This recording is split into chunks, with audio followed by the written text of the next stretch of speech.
Swastika dan Taufik Akbar.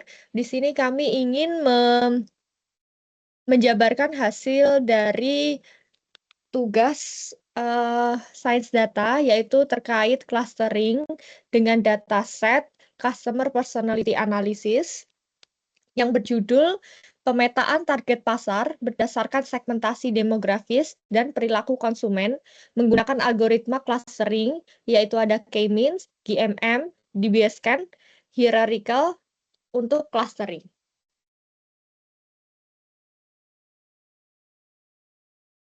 Untuk latar belakang sendiri akan saya jelaskan. Nah, latar belakang dari penelitian ini itu berdasarkan segmentasi pelanggan, berdasarkan karakteristik demografis dan tipe konsumsi yang memberikan wawasan tentang pelanggan itu dia berdasarkan demografisnya itu seperti apa, lalu dia kayak konsumsinya seperti apa, misalnya kayak konsumsi wine itu sering dikaitkan dengan orangnya tuh belinya orang untuk relaksasi atau untuk orang frustasi, untuk preferensi gaya yang misalnya kayak dia uangnya banyak tetapi dia orangnya cuma sendirian.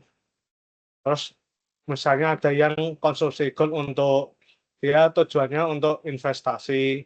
Lalu misalnya ada produk made fish and fruit karena and sweet atau itu dalam kelompok makanan. Nah, dia tuh misalnya orangnya ekonominya menengah tetapi dia cenderung membeli untuk makanan sehari-hari. Nah, untuk fokusnya tuh fokus menganalisis hubungan antara faktor demografi yaitu usia, pendapatan, status pernikahan, lalu jumlah anak. Nah, anaknya itu ada dua, nanti yang anaknya masih remaja atau anaknya masih sudah dewasa.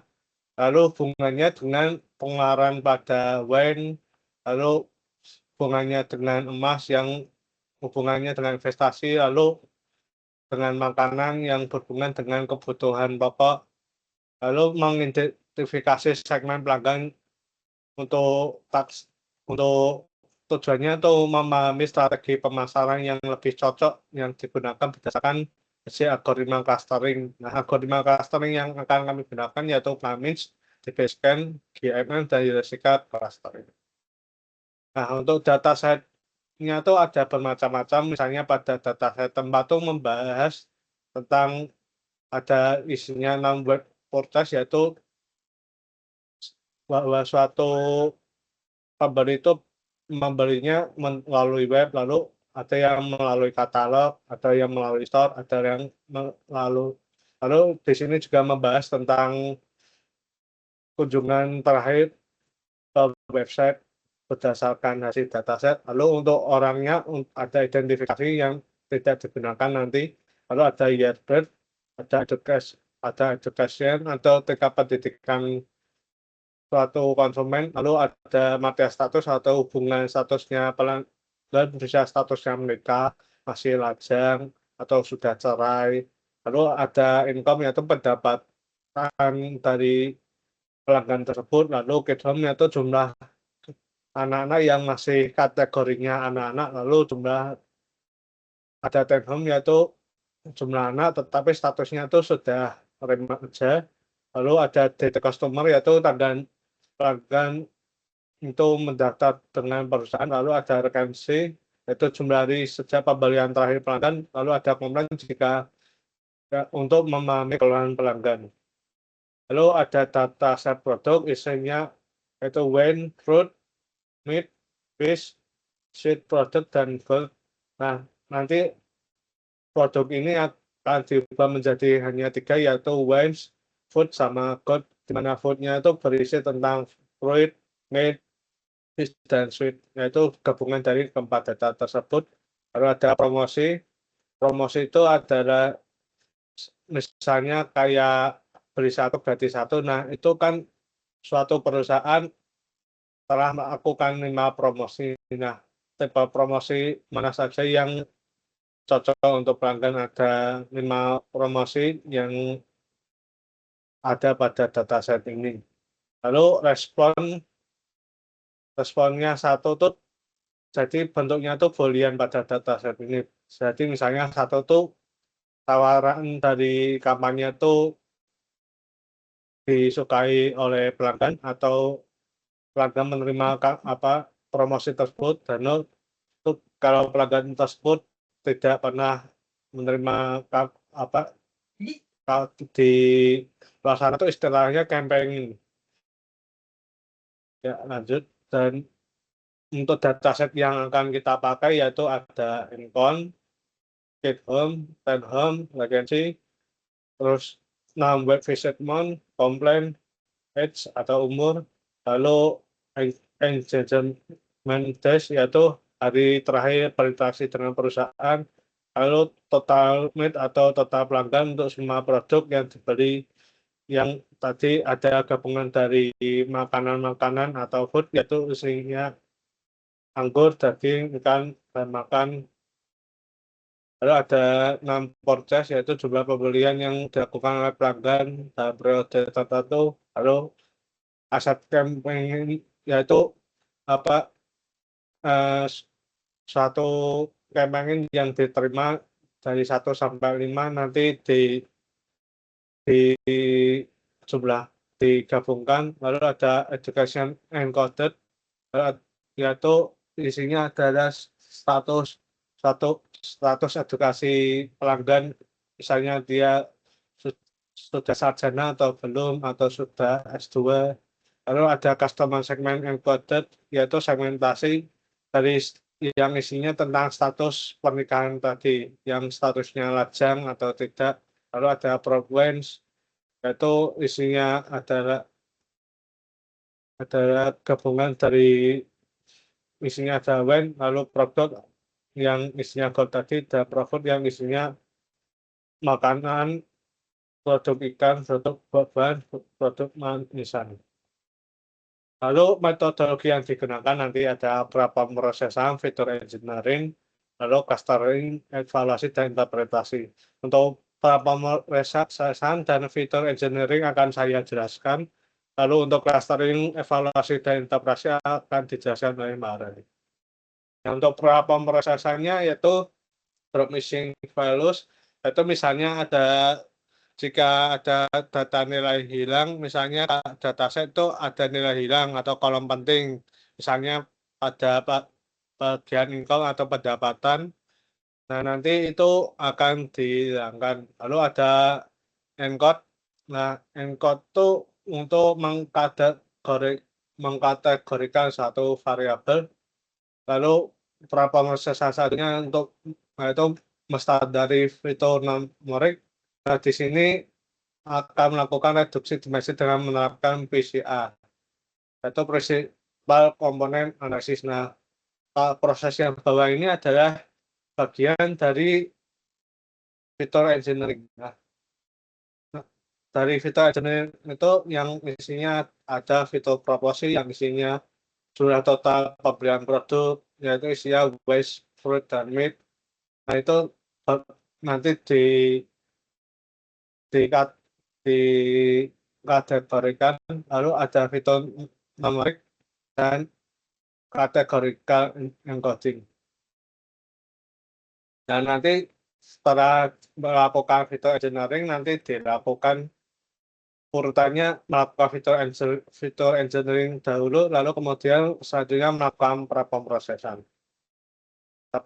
Pra-pemrosesan yang paling terakhir yaitu adalah PCI. Nah, untuk clusteringnya akan dijelaskan oleh Mbak Ren. Baik.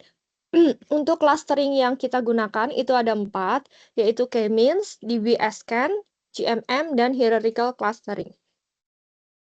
Lanjut. Nah, berikut ini merupakan visualisasinya. Kita bisa melihat bahwa di gambar yang kiri itu merupakan metode elbow method. Di situ menunjukkan bahwa optimal K-nya itu 3 yang akan kita gunakan. 3 ini maksudnya untuk menentukan cluster pada K-means yang kita gunakan. Jadi clusternya menjadi 3 gitu. Nah, untuk dapat memvisualisasikan data multidimensi ini bisa kita lihat dalam gambar yang kanan, yaitu dalam gambar 2D, kami menggunakan PCA untuk mengurangi dimensi data sambil tetap mempertahankan struktur cluster. Kita memvisualisasikan ini, di sini kita bisa melihat titik-titik data yang dikelompokkan itu menjadi 3 klaster, berbeda ya warnanya. Nah, masing-masing ini dengan warna yang berbeda dengan urutan atau penyebaran yang berbeda, itu membantu kita melihat secara sekilas bagaimana data tersebut terbagi sesuai klasternya. Lanjut.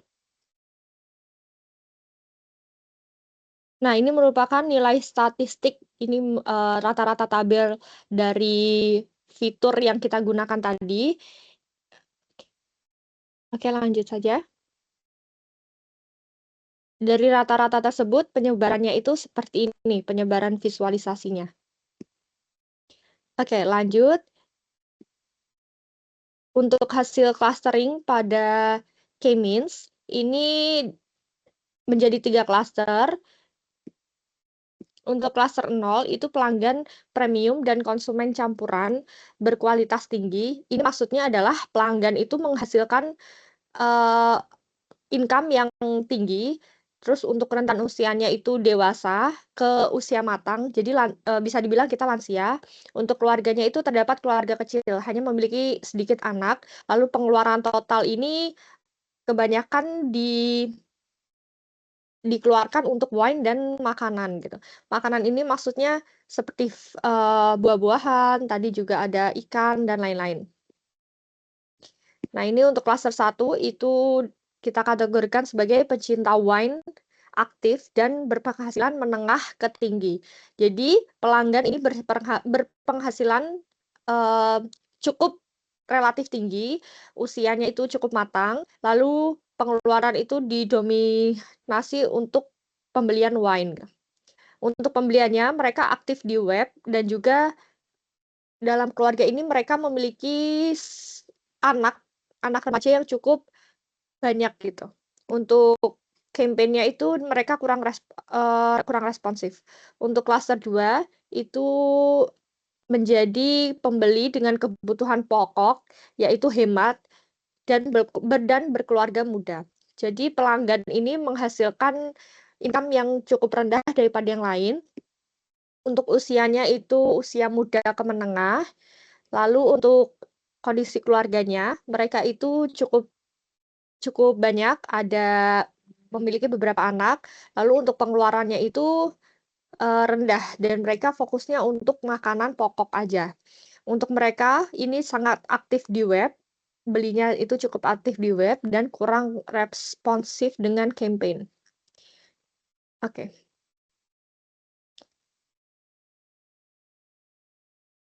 Lanjut, ini merupakan klaster selanjutnya, kita menganalisis menggunakan dbScan. Nah, untuk menentukan parameter epsilon pada dbScan atau k-distance graph, kita menggunakan jarak distance, di mana K ini adalah mean samples untuk setiap titik data. Nah, ini sebenarnya bisa kita lihat tuh dari graf itu ada titik sikunya gitu. Nah, ini titik siku itu menunjukkan nilai epsilon yang optimal. Kalau kita bisa lihat dari graf ini itu sebenarnya tidak garis untuk sikunya itu tidak terlalu terlihat ya. Tidak cukup terlihat tajam, tapi kita bisa melihat di sini ada sedikit perubahan kemiringan yang bisa diamati di sekitar epsilon 0,3. Nah, oleh karena itu parameter yang kita gunakan untuk model dbScan ini menggunakan epsilon 0,3 dengan mean sample itu ada 10. Nah, selanjutnya ini kita bisa lihat di gambar kanannya, ini ada visualisasi klaster hasil dbScan-nya. Ini mengkonfirmasi bahwa algoritma dbScan ini sulit mengidentifikasi klaster yang koheren. Dengan banyaknya titik yang ditandai sebagai nodes ini biasanya itu dilambangkan dengan klaster minus gitu. Dan klaster yang terbentuk itu tidak jelas dan tidak tersebar dengan baik. Oke, next slide selanjutnya. kita bisa lihat di sini nilai statistiknya, rata-rata fitur pada algoritma DBSN. Lanjut. Nah, untuk penyebaran distribusinya ini cukup tidak berwarna ya. Tadi kalau sebelum-sebelumnya itu kan ada 3 klaster. Nah, itu warnanya penyebarannya cukup jelas gitu. Nah, kalau ini itu mereka didominasi dengan satu klaster. Mungkin ini siluetnya itu hasilnya minus gitu, -1 gitu. Nah, bisa kita lihat ini ya, kita tidak bisa melihat jelas klaster lain itu ada di distribusi yang mana ya. Oke, lanjut. Dari kita melihat dari visualisasi tersebut, itu menunjukkan bahwa di BScan itu kesulitan mengidentifikasi klaster yang koheren. Dengan banyaknya titik yang ditandai sebagai noise tadi, itu biasanya itu dilambangkan dengan klaster -1. Dan klaster itu tidak terbentuk atau tidak jelas penyebarannya. Oke, lanjut kita ke clustering Gaussian mixture model.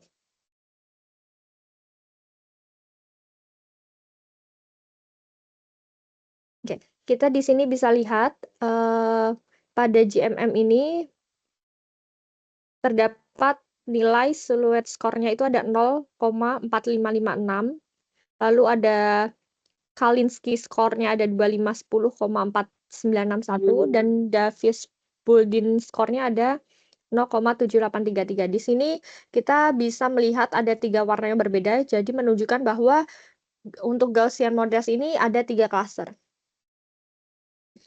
Lanjut. Ini merupakan rata-rata fiturnya. Untuk distribusi penyebarannya bisa kita lihat di visualisasi setelahnya. Nah, ini merupakan visualisasi untuk DBScan-nya. Dari visualisasi tersebut, kita bisa menginterpretasikan di halaman selanjutnya, yaitu bahwa klaster GMM ini memiliki 3 klaster. Kita bisa menginterpretasikan secara singkatnya itu bahwa klaster 0 itu dengan pelanggan premium, berkomitmen, dan konsumen dengan kualitas tinggi. Itu maksudnya adalah pelanggan ini memiliki penghasilan yang tinggi, untuk usianya mereka relatif dewasa ke matang atau lansia. Lalu untuk keluarganya itu mereka memiliki keluarga yang kecil gitu, jadi tidak terlalu banyak anak gitu. Untuk pengeluaran mereka tinggi untuk wine dan makanan pokok. Untuk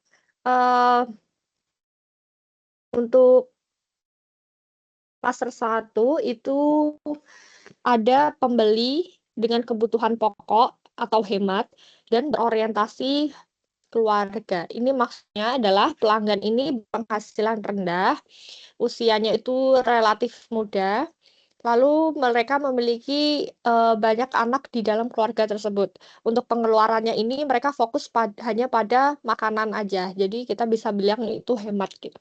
Untuk pembelian mereka sangat aktif di web, tetapi kurang respon terhadap campaign.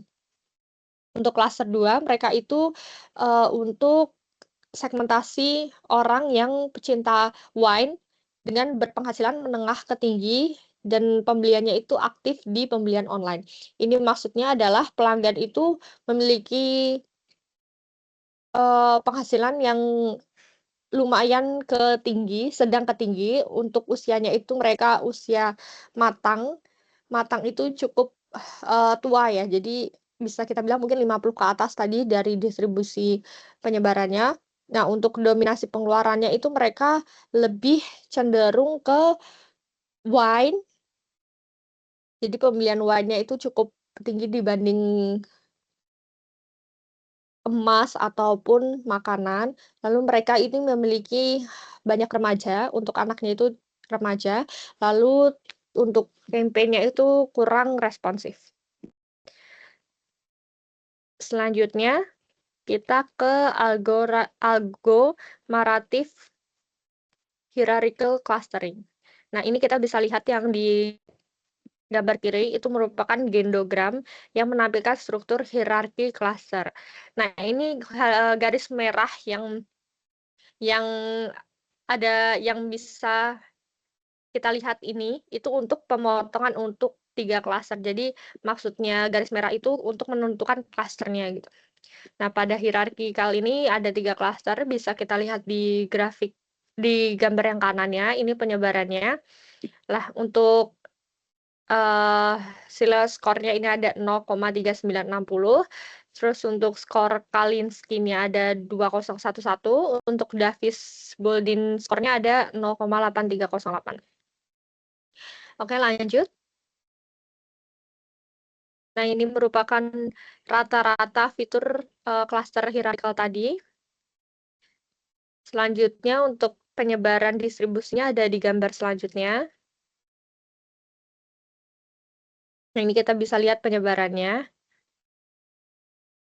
Penyebaran di sini yang kita visualisasikan itu ada distribusi berdasarkan income, terus distribusi berdasarkan umur, distribusi berdasarkan total pengeluaran, lalu juga ada distribusi total pembelian, lalu ada resensinya, lalu ada pembelian wine, lalu ada pembelian emas, pembelian makanan.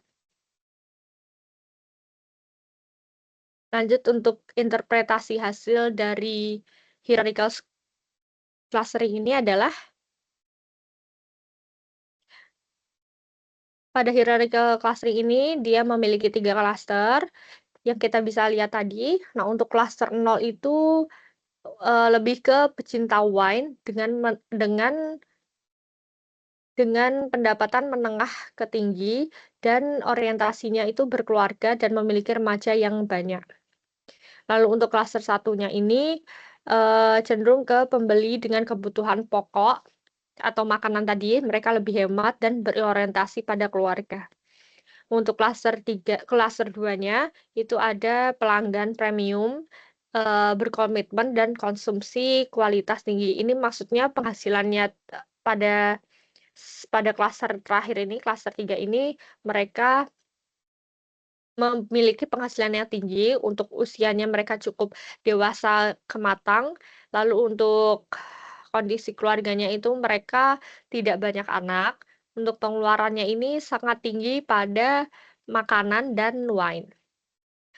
Untuk klaster 3 ini juga mereka sangat responsif terhadap campaign.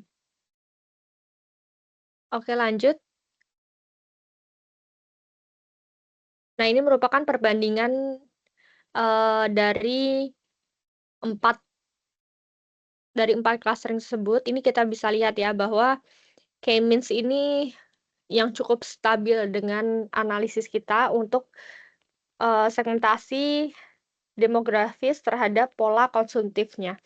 Nah, ini kita untuk hasil silhouette skornya ini sebenarnya lebih baik jika skornya itu mendekati 1. Nah, untuk di sini, di tabel silhouette skor yang kita bisa lihat bahwa yang paling tinggi ini adalah K-means. Nah, kenapa ini K-means baik? Mungkin dalam clustering itu mereka cukup padat dan clusteringnya itu terpisah gitu. Nah, untuk silhouette score ini fungsinya untuk mengukur seberapa mirip suatu titik data dengan klaster dibandingkan dengan klaster lainnya. Nah, ini merupakan kita lihat selanjutnya ini ada Kalinski-Harabas score. Ini Kalinski-Harabas score ini fungsinya untuk mengukur rasio variansi antar klaster atau untuk pemisah terhadap variansi dalam klasternya. Nah, harusnya untuk hasilnya ini semakin tinggi skornya, maka semakin baik klasternya. Nah, ini kita bisa lihat juga yang paling tinggi tetap ada di K-means. Lalu untuk Davis-Bouldin skornya ini kita bisa lihat bahwa fungsinya untuk mengukur rata-rata kesamaan antara klaster dan klaster paling mirip dengannya, atau rasio itu bisa dispertasi internal terhadap jarak antar klaster. Jadi untuk semakin rendah skornya itu semakin baik. Ini yang paling rendah itu ada di K-means, sedangkan di Biscan ini malah paling tinggi. Nah, untuk skor ini yang paling tinggi itu merupakan yang paling kurang baik pada dataset ini. Oke, selanjutnya.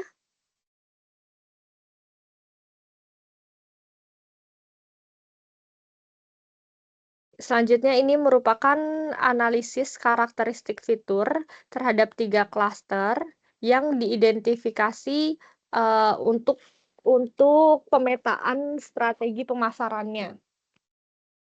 Nah, ini kita tadi kita bisa lihat bahwa di slide sebelumnya, coba. Slide sebelumnya yang tabel rata-rata. Nah, itu kan kita bisa lihat ya, ini bahwa kalau yang terbaik itu kan K-means dengan siluet skornya paling tinggi, Kalinski skornya juga paling tinggi di antara yang lain, sedangkan Davis-Bull skornya paling rendah. Itu maksudnya jika paling rendah Davis skor itu adalah hasil yang baik. Nah, kita di sini untuk pemetaan terhadap bisnisnya itu kita menggunakan yang terbaik aja, maka kita menggunakan K-means. Nah, untuk hasilnya ini yaitu cluster 0, itu kan tadi bisa kita singgung di bagian K-means itu mereka pelanggan berpenghasilan tinggi dan konsumsi campuran atau dominan pada wines dan makanan. Nah, ini untuk implementasi bisnisnya bisa segmen pelanggan premium dengan daya beli tinggi ini menghargai kualitas dan kemewahan, sehingga mereka adalah kandidat utama untuk program loyalitas tingkat tinggi. Nah, untuk penawarannya itu kita bisa menggunakan penawaran eksklusif produk baru ataupun bundling antara wine dan beberapa makanan gitu. Jadi untuk strateginya mungkin kita bisa uh, membuat bundling gitu dengan wine dan juga makanan. Lalu untuk komunikasi kita prioritaskan itu dalam personal dan saluran langsung untuk menjaga hubungan antara tiap konsumen. Mungkin kita bisa juga untuk menaikkan upselling produk emas atau investasi terkait gaya hidup untuk dapat menjadi strategi efektif. Untuk klaster 1, ini adalah kategori pelanggan dengan berpenghasilan menengah ke tinggi dengan memiliki anak remaja yang cukup banyak di dalam keluarga dan minat tinggi pada pembelian wine. Nah, untuk implikasi bisnisnya, ini kita segmen ini memiliki minat spesifik pada wine, itu kemungkinan sebagai bagian dari gaya hidup atau aktivitas sosial atau bahkan mungkin menginterpretasikan bahwa sedikit frustasi mungkin atau apa gitu. Nah, itu kita bisa menawarkan variasi wine terbaru. Itu kita mungkin kita bisa ngasih sampel untuk mencicipi beberapa rasa wine. Lalu untuk promosinya itu kita bisa melakukan dengan cara khusus atau personal gitu. Langsung one by one kepada customer tersebut.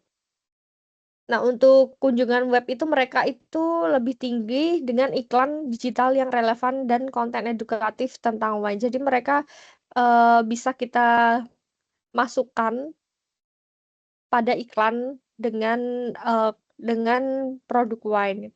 Untuk penawarannya itu kita bisa mempertimbangkan penawaran produk yang melengkapi konsumsi wine. Ini klaster 2. Kita bisa lihat ini bahwa pembeli itu dengan kebutuhan pokok berpenghasilan rendah dan berkeluarga. Jadi implikasi bisnisnya yaitu segmen ini sangat sensitif terhadap harga karena mereka kan tadi income-nya cukup rendah. Jadi mereka termasuk melihat barang itu dengan harga yang hemat gitu, dan mengutamakan nilai serta kenyamanan. Mereka ini fokus kita bisa mendekatkan dengan fokus pada promosi mingguan atau promo makanan-makanan yang ada di eh, pasaran, lalu kita juga bisa menggunakan diskon dan program loyalitas berbasis poin. Nah, ini biasanya kita menggunakannya itu dengan kartu member gitu. Nah, untuk memanfaatkan tingginya kunjungan web, mereka dengan menyediakan navigasi situs yang mudah dan penawaran digital yang jelas dan opsi pengiriman yang efisien juga, sehingga mempertimbangkan penawaran paket keluarga yang ekonomis. Oke, mungkin segini saja untuk presentasi dari kami terkait 4 metode dengan segmentasi dan dengan tujuan pemetaan target pasar berdasarkan segmentasi demografis dan perilaku konsumen menggunakan algoritma clustering. Ada 4 tadi, ada K-means, GMM, DBScan, hierarchical, dan eh, di sini ada ketambahan untuk pemetaan pasarnya kita hanya menggunakan K-means saja karena kita lihat dari skor tersebut itu yang paling baik.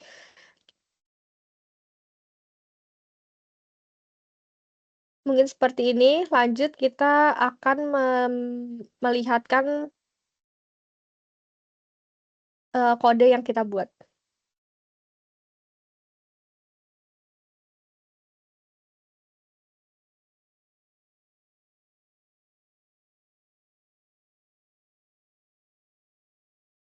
Ya, izin masuk saya. Di sini saya akan mempresentasikan tentang mulai dari data loading sampai fitur engineering. Nah, di sini pertama kita melakukan load data, yaitu load data campaign. Nah, data ini berasal dari data Kaggle,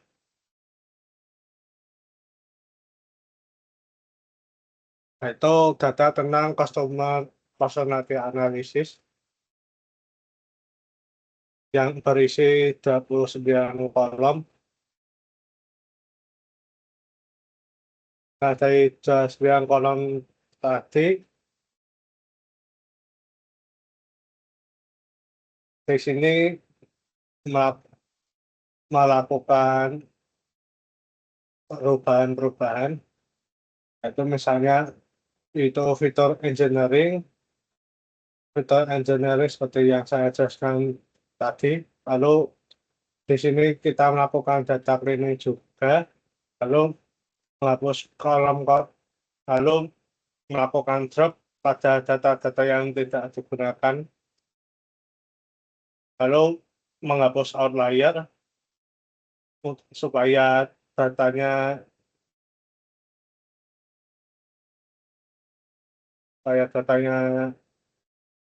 tidak over, ya, semacam itu. Lalu selanjutnya melakukan kategorical encoding, lalu selanjutnya melakukan itu proporsi konsumsi, yaitu untuk wines, gold, dan raw food. Lalu kita melakukan pemilihan fitur, lalu melakukan standarisasi, lalu selanjutnya melakukan PCA. Tahap selanjutnya di sini kita melakukan tahap cluster yang dijelaskan oleh Maharani. Ya, silakan dipersilakan.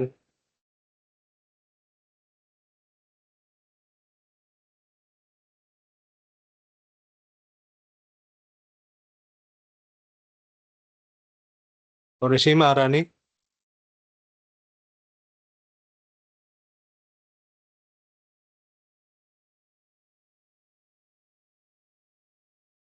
Ya, mohon maaf, mungkin Maharani ada kendala, mungkin akan saya jelaskan. Oke, Oh, untuk sudah masuk ya. ya Silakan untuk Maharani.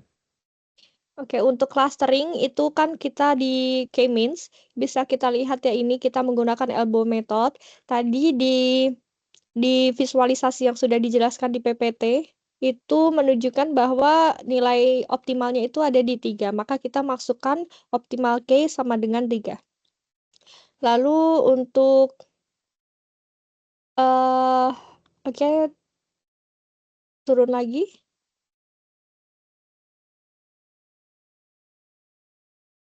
Selanjutnya kita melanjutkan untuk clustering di BScan. Nah, ini kita tadi tetap melanjutkan untuk proses clustering itu setelah proses yang tadi dilakukan, yaitu ada pra-pemrosesan, lalu ada PCA. Jadi semua yang masuk lanjut ke tahap clustering itu sudah di tahap pembersihan, reduksi, dan menggunakan PCA.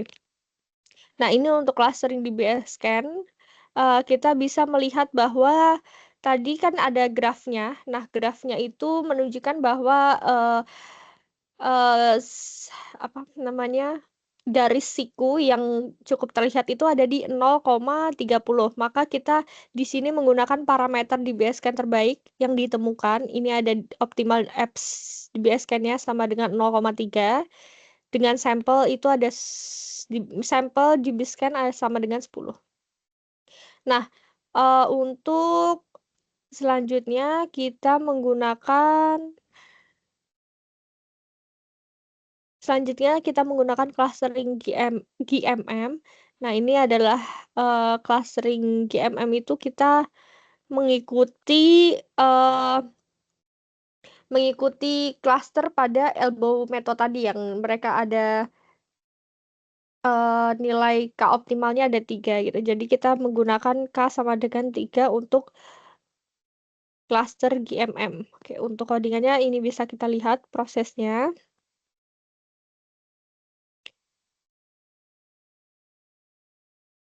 Kita menggunakan visual distribusinya juga, dan juga ada interpretasi karakteristiknya yang sudah dijelaskan di PPT. Oke, lanjut.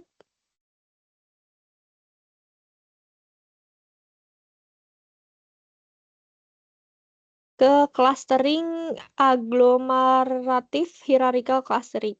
Nah, ini nilai optimalnya itu ada 3. Tadi di gambar itu mereka menunjukkan bahwa nilai merahnya itu ada di 3 cluster. Oke, ini lanjut kita langsung evaluasi ke hierarchical clusteringnya menggunakan silhouette score, terus ada Kalinski score, terus ada Davis score juga. Nah, untuk skor ini tadi kita kita interpretasikan menggunakan 4 metode cluster itu ada semua skornya. Lalu lanjut.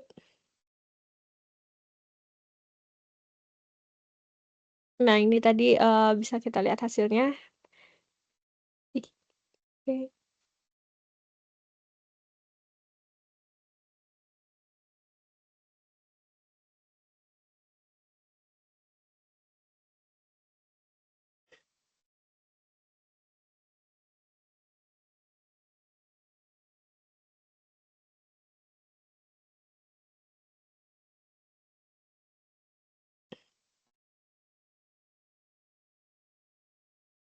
Nah, ini tadi yang saya maksud tadi, coba nah atas lagi.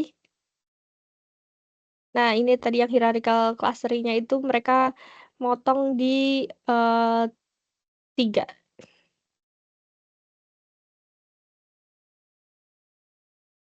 Lanjut.